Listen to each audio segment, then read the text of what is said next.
5 August Sheikh Hasina সরকার পতনের একদিন আগেও কেউ ঘূর্ণাক্ষরেও ভাবতে পারেনি সামনে এক নতুন ভবিষ্যৎ অপেক্ষা করছে বাংলাদেশের মানুষের জন্যে।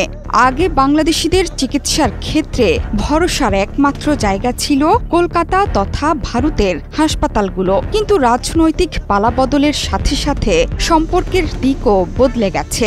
ভারতে বাংলাদেশিদের জন্য ভিসা সীমিত করে ফেলার পর চিকিৎসা থেকে শুরু করে বাণিজ্যে বড় পরিবর্তন এসেছে এই দেশে। এবার আর কলকাতার দিকে তাকিয়ে নেই বাংলাদেশিরা, বরং বাংলাদেশিদের হারিয়ে চিকিৎসা থেকে বাণিজ্যের ব্যবসা লাটে উঠেছে ভারতের। যদিও সাময়িক অসুবিধা হলেও বাংলাদেশিরা ঠিকই নিজেদের পথ খুঁজে নিয়েছে। বাংলাদেশের চিকিৎসার নতুন গন্তব্য নিয়ে দুশ্চিন্তায় খোদ ভারতের গণমাধ্যম থেকে হাসপাতালগুলো।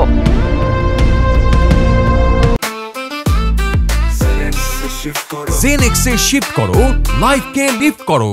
এবার কলকাতার বদলে চিকিৎসার পরবর্তী গন্তব্যে পা বাড়াচ্ছে বাংলাদেশিরা। কলকাতার বদলে চীনা ভিসার চাহিদা এবার বাড়বে বলেও শঙ্কিত ওপার বাংলা। সম্প্রতি পররাষ্ট্র উপদেষ্টা তৌহিদ হোসেনের চীন সফরকে ঘিরে বেড়েছে জল্পনা।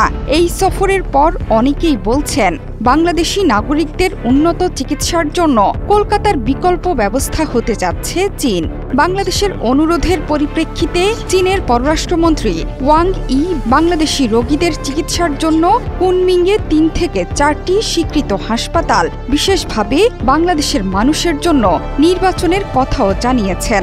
বাংলাদেশ চীন কূটনৈতিক সম্পর্কের 50 বছর পূর্তি উপলক্ষে শুভেচ্ছার নিদর্শন হিসেবে ঢাকায় বিশেষায়িত চীনা হাসপাতাল প্রতিষ্ঠায় বাংলাদেশের প্রস্তাবকেও স্বাগত জানান তিনি। এই খবর পেয়ে দুশ্চিন্তায় কলকাতার বেসরকারি হাসপাতাল কর্তৃপক্ষ, কারণ বছরের পর বছর ধরে বাংলাদেশের রোগীদের যাতায়াতে কলকাতার বেসরকারি হাসপাতালগুলোর রমরমা ব্যবসা চলছে। এইসব হাসপাতালকে কেন্দ্র করে সেখানে চালু হয়েছে সস্তার লজ, ট্রাভেল এজেন্সি, খাবারের দোকানও। বলা চলে সেখানে গড়ে উঠেছিল স্বাস্থ্য পর্যটন। বাংলাদেশিদের হারিয়ে এখন পথে বসার দশা এই স্বাস্থ্য পর্যটন সংশ্লিষ্টদের। 5 আগস্টের পর ভারতের ভিসা পাচ্ছে না বাংলাদেশিরা। কেবল গুরুতর অসুস্থতার প্রমাণ দিতে পারলেই মিলছে ভিসা। কলকাতার বড় বেসরকারি হাসপাতালগুলোর হিসাব বলছে বাংলাদেশি রোগীর সংখ্যা প্রায় 80% কমে গিয়েছে। প্রথমে কলকাতার বেসরকারি হাসপাতালগুলো ভেবেছিল এই ধাক্কা সাময়িক, কিন্তু ধীরে ধীরে সম্পর্ক আরও অবনতি হওয়ায় প্রতিকূল পরিস্থিতিতে আর লাভের আশা নেই।